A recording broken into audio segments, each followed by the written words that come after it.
Om Sai Ram. Baba used to say, love all, serve all.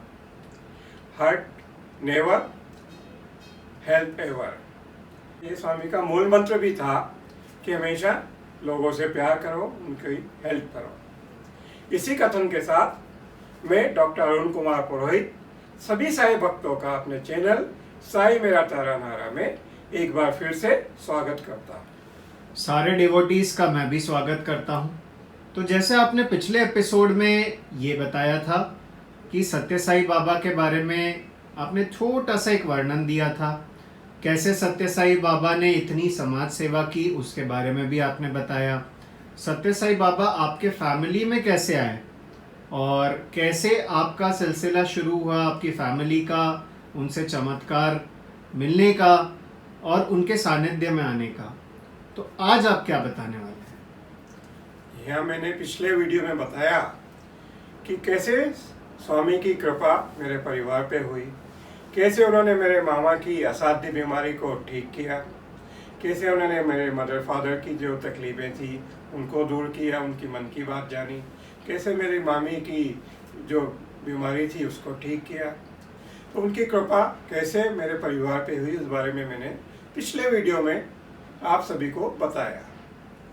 आज मैं अपने साथ क्या क्या अनुभव हुए, कैसे मैं स्वामी के संपर्क में आया, उस बारे में आप लोगों से विस्तार से बात करूँगा। मैं शिरडी बाबा के संपर्क में तो 1978 में ही आ गया था, जब पहली बार मुझे शिरडी जाने का मौका मिला, और उसके बाद जो मैं तो बाबा के उसमें रंग में रंग गया। स्वामी के दर्शन का मुझे सौभाग्य 2004 तक नहीं मिला। अब मैं क्यों नहीं मिला उस बारे में थोड़ा सा बता दूं। मेरे मन में हमेशा ये दुविधा रहती थी कि स्वामी हमेशा बोलते थे कि मैं खुद भगवान हूँ। मैं सोचता था कि एक जिंदा इंसान कैसे भगवान हो सकता है। मेरे इसी अज्ञानता के कारण उनके दर्शन का मुझे मौका नहीं मिल पाया। 78 से 2004 हो गया तो मुझे स्वामी के नज़दीक जाने का मौका नहीं मिला। शायद स्वामी मेरे इंटरनल क्लींजिंग कर रहे थे। तो 2004 में पहली बार मुझे स्वामी के दर्शन का मौका मिला। मैं अपने ऑफिस के काम से बेंगलोर गया हुआ था। हम जिस कंपनी में गए, उनके जो डायरेक्टर है उनके ऑफिस में स्वामी का फोटो लगा हुआ था। तो मैंने ऐसे ही बातों बातों में पूछा कि आप क्या स्वामी को मतलब विश्वास करते हैं स्वामी में? उन्होंने कहा हाँ बिल्कुल, हम तो बहुत अच्छे से उनकी फोल्ड में उनका आशीर्वाद हमारे ऊपर है। तो मैंने उनसे पूछा कि यूजुअली स्वामी बेंगलोर भी आते हैं, इस समय कहाँ होंगे स्वामी? उन्होंने बोला ये समय यूजुअली बेंगलोर में रहने का है, पर मुझे पक्का मालूम नहीं कि वो बेंगलोर में है कि नहीं। मैं आप चाहो तो मैं पता करके आपको कंफर्म कर सकता हूँ। उन्होंने शाम को 6 बजे होटल में फ़ोन किया कि स्वामी जो है यहीं पे है। फिर उन्होंने मेरे लिए एक टैक्सी का इंतज़ाम किया नेक्स्ट डे के लिए। मेरे एक कलीग भी मेरे साथ थे। मैंने उनसे कहा कि मैं आपके साथ कल सुबह की फ़्लाइट से नहीं आऊँगा। मैंने अपनी फ़्लाइट रीशेड्यूल की और मैं टैक्सी से व्हाइटफील्ड गया। व्हाइटफील्ड के बारे में बता दो कि वो स्वामी का एक स्थान है जहाँ पे स्वामी ने अपना सब कुछ स्थापित किया है। उसके वहीं पे उन्होंने मतलब मंदिर है, आश्रम है, पास में एक सुपर स्पेशलिटी हॉस्पिटल है, सब कुछ है। लोग व्हाइटफील्ड मतलब सत्य साईं बाबा के नाम से ही जानते हैं। तो मैं वहाँ करीबन 10:30-11 बजे पहुँच गया होऊंगा। मैंने वहाँ जाके पता किया कि स्वामी के दर्शन कब होंगे। उन्होंने कहा इस समय तो दर्शन नहीं होते, यूजुअली शाम को जब भजन होते हैं उसमें स्वामी एक बार जरूर आते हैं, तो आप उस समय आइए, तो उस समय आपको स्वामी के दर्शन होंगे। तो मैं आसपास जितने स्वामी के एस्टेब्लिशमेंट थे सब जगह घूमा, उनको देखा अच्छे से। तो मेरा जो स्वामी में विश्वास जो है वो पक्का होता गया। मैंने कहा ये कोई आम आदमी की बस की बात नहीं है इस तरह का एस्टेब्लिशमेंट करना। ये कोई जरूर बाबा के ही अवतार हैं, ईश्वर के अवतार हैं। तो मेरा उनमें विश्वास बढ़ता गया। शाम को जब मैं 4 बजे लाइन में लग के अंदर हॉल में जाके बैठ गया। जब भजन हुए तो स्वामी भजन में आए। उस समय तो स्वामी की हेल्थ बहुत अच्छी हुआ करती थी, तो वो अपने खुद ही मतलब भजन में घूमते थे। तो उन्होंने दूर से मुझे उनकी एक झलक मिली, उनके एक दर्शन हुए। इस तरह मुझे पहली बार स्वामी के दर्शन करने का सौभाग्य मिला। जैसे कई सारे मेल्स भी हमें आए थे, तो कई सारे भक्तों की कुछ क्वेश्चंस थे, कुछ मतलब उनको दुविधाएं थी उनके मन में। आप वो डिस्कस करना चाहेंगे आज? जी हाँ, जैसे कि मुझे हमेशा लोग पूछा करते हैं, अभी भी जो मैंने पिछला वीडियो जब रिलीज़ किया तो लोगों की क्वेरी आई कि आप शिरडी बाबा को इतना मानते हैं, उनके इतने मिरेकल आपकी ज़िंदगी में हुए, आप सत्य साई बाबा को कैसे मानते हैं? तो मेरा सभी साई भक्तों से यही निवेदन है कि हर परिवार में एक मुखिया होता है। हमारी ज़िंदगी में भी हमारा जो मुखिया है, जो हमारा सदगुरु है, वो शिरडी साई बाबा है। पर जब जैसा कि परिवार में मुखिया होता है, पर मुखिया होने के कारण आपके बाकी रिलेटिव्स जो होते हैं, जैसे ताऊ हुए, आपके चाचा हुए, बुआ हुई, मौसी हुई, मामा हुए, मामी हुआ, भाई हुए, बहन हुए, उनकी इम्पोर्टेंस कम नहीं हो जाती। वैसे ही हमारे जीवन में जो है मुखिया जो हैं, आज भी शिरडी बाबा ही हैं, हमेशा ज़िंदगी में वही रहेंगे, वही हमारे सदगुरु हैं। पर हमें उन्होंने हमेशा किसी न किसी साई स्वरूपा को हमारी ज़िंदगी में भेजा। वो तो कभी आपकी ज़िंदगी में यदि आपने उनके प्रति टोटल सरेंडर कर दिया है, तो वो कभी भी गलत व्यक्ति को आपकी ज़िंदगी में आने ही नहीं देंगे, और आ भी गया तो उसे निकाल देंगे आपकी ज़िंदगी से। आपके जो रास्ता आपके लिए ठीक नहीं है, वो रास्ते ही बंद कर देते हैं। ये तो बाबा की खासियत है। तो उन्होंने हमें सत्य साई बाबा को हमारे जीवन में भेजा, तो बाबा का ही रूप बन के आए वो हमें। तो आप भले ही उन्हें न मानो, पर जैसे कि बाबा खुद कहा करते थे, आप यदि साई सच्चरित्र पढ़ेंगे तो वहाँ पे एक प्रसंग आया है जिसमें कि एक बार मिस्टर पंत को बाबा के सामने लाया गया।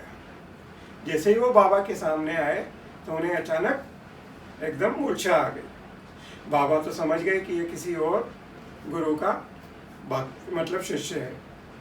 तो उनके ऊपर जब बाबा ने छींटे मारे पानी के, और उन्हें जो मूर्छा से जब वो ठीक हुए, तो बाबा ने उन्हें अपने गुरु में विश्वास बंधाते हुए कहा, आप कहीं से भी आओ, तुम कहीं से भी आओ, पर अपने जो स्तंभ को है उसको दृढ़ता से पकड़ के रखो।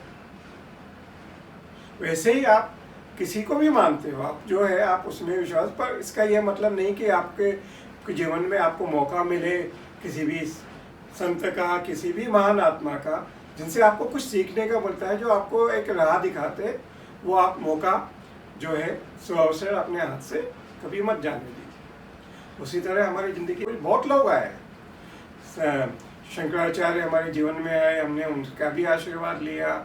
माँ आनंदमयी आई, उन्होंने भी हमें हक दिया। तो मतलब हमें जब भी मौका मिला, कोई न कोई हमने उसका भरपूर हमें उसका आनंद भी मिला, उस मौके को हमें कभी हाथ से जाने नहीं दिया। तो मेरा सभी साई भक्तों से यही निवेदन है कि आप जो है मन में डायलेमा मत रखिए। आप यदि मेडिटेट कर रहे हैं किसी एक को, यदि आप शिरडी बाबा को मेडिटेट कर रहे हैं तो उनको ही मेडिटेट करिए। पर इसका ये मतलब नहीं कि आप बाकी लोगों को विश्वास न करें। ये फोर्स नहीं, ये तो मन से आता है अपने आप। तो जैसे आपने आज काफ़ी क्लैरिटी दी कि अपने गुरु पे विश्वास रखें तो वो आपको सही राह दिखाते रहेंगे। और अनेक संत जन आते हैं, लेकिन आपका अगर आपके गुरु पे दृढ़ विश्वास है तो वह आपको सही राह दिखा देंगे। तो जैसे आप अपने एक्सपीरियंसेस बता रहे थे, तो आप अपने नेक्स्ट एक्सपीरियंसेस क्या बताएंगे?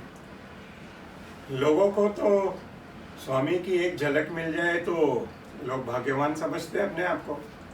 हमें तो जीवन में साईं के दर्शन का इतना भरपूर आनंद मिला कि जिसे हम बता नहीं सकते। जब हम 2005 में चेन्नई शिफ्ट हुए तो चेन्नई में हमें फिर से स्वामी के दर्शन का मौका मिला। स्वामी ने उस समय जो है चेन्नई का वाटर प्रोजेक्ट पूरा हुआ था, तो स्वामी ने 10 दिन का अतिरिक्त महायज्ञ का आयोजन किया था। हम अडियार में रहते थे और वो यज्ञ स्थल जो था तिरुवनमयी में था, जो हमारे घर के काफ़ी पास था। तो हमें एक बार फिर मौका मिला स्वामी के दर्शन करने का। 10 दिन तक हम उनके दर्शन करते रहे। शाम को हम यज्ञ स्थल में जाते थे और सुबह हम जो है सुंदरम, जहाँ स्वामी का घर है, उनका एक स्थान है, वहाँ हम जाते थे उनके दर्शन करने। तो हम रोज़ सुबह जाते थे, तो उनका जो बाहर का जो एक खुला स्थान है वहाँ पे भक्त लोग बैठते थे, और स्वामी के सामने जो एक डायस बना हुआ है वहाँ बैठते थे। उसके ऊपर उन्होंने एक छतरी लगी हुई थी, वहाँ बैठ के स्वामी डिस्कोर्स देते थे, कभी बातें करते थे, कभी भजन होते थे। तो एक दिन हम जो पहली बार हम गए तो वहाँ पे, क्योंकि सब लोग जानते हैं चेन्नई की गर्मी भयंकर होती है, स्कॉची हीट होती है और आपको झुलसा के रख देती है। तो मेरी वाइफ सोचने लगी कि ये क्या बाबा, स्वामी तो खुद छाते के अंदर बैठे हुए हैं और हमें यहाँ धूप में बैठा रखा है। फिर दूसरे दिन जब हम वापस गए तो हमने क्या देखते कि रजनीकांत अपनी पूरे परिवार के साथ स्वामी के दर्शन करने के लिए आए थे। स्वामी के दर्शन करने के लिए अंदर एसी रूम में चले गए। फिर से मेरी वाइफ ने सोचा कि क्या बात है, ये वीआईपी के साथ अलग ट्रीटमेंट, हमारे साथ अलग ट्रीटमेंट, हम इधर धूप में बैठे हैं, तो वो सब लोग अंदर मस्ती में बैठे हुए हैं, स्वामी के दर्शन कर रहे हैं। हम जब नेक्स्ट डे गए तो हम क्या देखते हैं कि बाहर पूरे जितना खुला स्थान था पूरा, उसके ऊपर शामियाना लगा हुआ है। उसी दिन मतलब डिस्कोर्स में स्वामी ने बोला कि मुझे मालूम है आप लोगों की तकलीफ, कि आप लोग धूप में 2 दिन से बैठे हुए थे, पर मेरे लिए सब लोग एक जैसे, कोई वीआईपी नहीं है, कोई कुछ नहीं, सब एक समान है। तो हमें स्वामी के दर्शन करने का करीबन रोजाना 20-20 मिनट, 30-30 मिनट, किसी दिन 40 मिनट, किसी दिन 1-1 घंटा हमें दर्शन करने का सौभाग्य मिलता रहा। जब यज्ञ पूरा हुआ, उसकी पूर्णाहुति हुई, उसके बाद स्वामी यज्ञ स्थल से बाहर निकले तो उनकी कार हम सड़क पे से जा रही थी, हम रोड के साइड में सब भक्त लोग खड़े थे, हम भी खड़े थे। करीबन स्वामी की कार और हमारे बीच में 5-6 फीट का ही मुश्किल से डिस्टेंस होगा। तो उस दिन पहली बार मेरा स्वामी के साथ आई टू आई कांटेक्ट हुआ। जो स्वामी के भक्त हैं वो सब जानते हैं कि स्वामी के साथ यदि आई टू आई कांटेक्ट हो गया तो आपसे बड़ा भाग्यशाली कोई है ही नहीं। तो जैसे ही मेरा उनके साथ आई टू आई कांटेक्ट हुआ तो आप लोग विश्वास नहीं करेंगे कि जैसे मेरे शरीर की पूरी जान ही निकल गई, पूरी मेरी एनर्जी ड्रेन आउट हो गई और मैं खड़ा भी नहीं रह पाया और मुझे वहीं पे सड़क पे ही ज़मीन पे बैठना पड़ा। मेरी वाइफ पास में से जाके पानी की बोतल लाई, कॉफ़ी लाई, वो मुझे पिलाया, सब किया। तो करीबन 15-20 मिनट बाद मुझ में इतनी ताकत आई कि मैं वापस खड़ा हो सका। तो जो बाकी जो भक्त खड़े हुए थे जो आसपास, वो तो बोले कि आप लोग तो बहुत भाग्यशाली हैं कि आपको आई कांटेक्ट से आपके अंदर की स्वामी ने पूरी की पूरी निगेटिविटी खींच के बाहर निकाल दी। अब सब लोग सोचते होंगे कि ऐसा कैसे, आप बाबा के इतने फोल्ड में रहे, हमेशा आपके साथ चमत्कार होते रहे, तो निगेटिविटी कहाँ से आएगी। तो मैं उन लोगों को ये बताना चाहता हूँ कि ये कलयुग है। आप इस संसार में रह रहे, आपके साथ अनेक घटनाएं होती जिसमें पॉजिटिविटी निगेटिविटी दोनों आपके ज़िंदगी में आती जाती रहती है। तो आपको कंटिन्यूसली वो निगेटिविटी को बाहर करना पड़ता है, और उसी वही कार्य जो है आपके गुरु हैं, आपके भगवान हैं, आपके जो संत लोग हैं वो करते रहते हैं। जिस तरह बॉडी को डिटॉक्स करना पड़ता है आपको कंटिन्यूस बेसिस पे, इसी तरह आपकी दिमाग को और आपकी आत्मा को भी हमेशा कंटिन्यूसली डिटॉक्स करना पड़ता है। वो काम स्वामी ने कर दिखाया। तो ये तो हमारे सौभाग्य था कि हमारे अंदर की जितनी भी निगेटिविटी थी वो स्वामी ने दूर कर दी। जैसे आपने सारा बताया कि कैसे आपको इतना स्वामी से मिलने का मौका मिला, स्वामी ने कैसे आपकी नेगेटिविटी को दूर किया, और आपकी वाइफ का जो पूरा वर्णन आपने बताया, कैसे बाबा अंतर्यामी होके उनने सारी बातें बता दी अपने आप ही, और अगले दिन टेंट लग गया। ये एक अंतर्यामी के बस की ही बात है जो इतना कुछ समझ सकते हैं और जिनका बस इतना चलता है। आने वाले एपिसोड में आप क्या बताने वाले हैं? मैं ये एपिसोड ख़त्म करूँ उसके पहले मेरे दूसरे और भी जो अनुभव हैं वो बताना चाहूँगा कि मैं अपनी ज़िंदगी में 3 बार पुट्टपर्ती जाने का मुझे मौका मिला।